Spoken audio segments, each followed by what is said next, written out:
you know, and there was a certain response to that.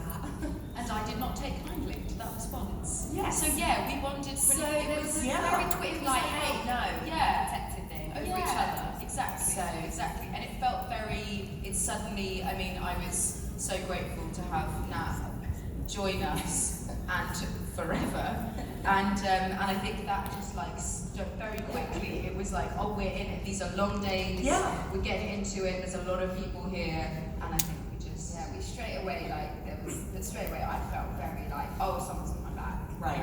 You had that moment of like, you say something to her, I'm gonna, women should have their backs and those comments shouldn't be made. Yes. Right? Absolutely.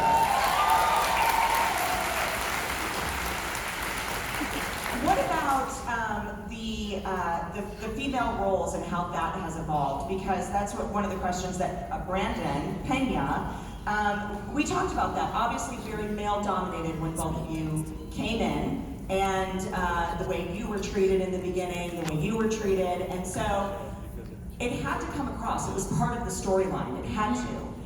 Was that difficult for either one of you to put yourself in the slave role, or being sold off? Just in that, you have to be in character. So what does it take to get to the depth of that moment? Yeah, I mean, it's kind of, for me anyway, it was the first proper job that I'd had, so I was petrified anyway.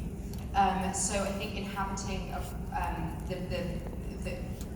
the part of Daenerys that was vulnerable and scared and without any voice at all, and without any kind of power to speak her truth, as someone who was very, fresh out of drama school and was 6 months earlier standing on a loose seat in a job she didn't want to be in, going, oh my god, it was very easy to inhabit that particular space. But then I was very lucky that within the arc of season 1, by the end, she found a strength that I felt I had too, because I'd had 10 episodes of filming kind of under my belt before we got to that bit. So yeah, it was definitely, the sensible actor response is like, oh yeah, it's just where my head, where I knew my head needed to be, which I actually was. I read the first book like 4 times, and it was really in her mind and in George R. R. Martin's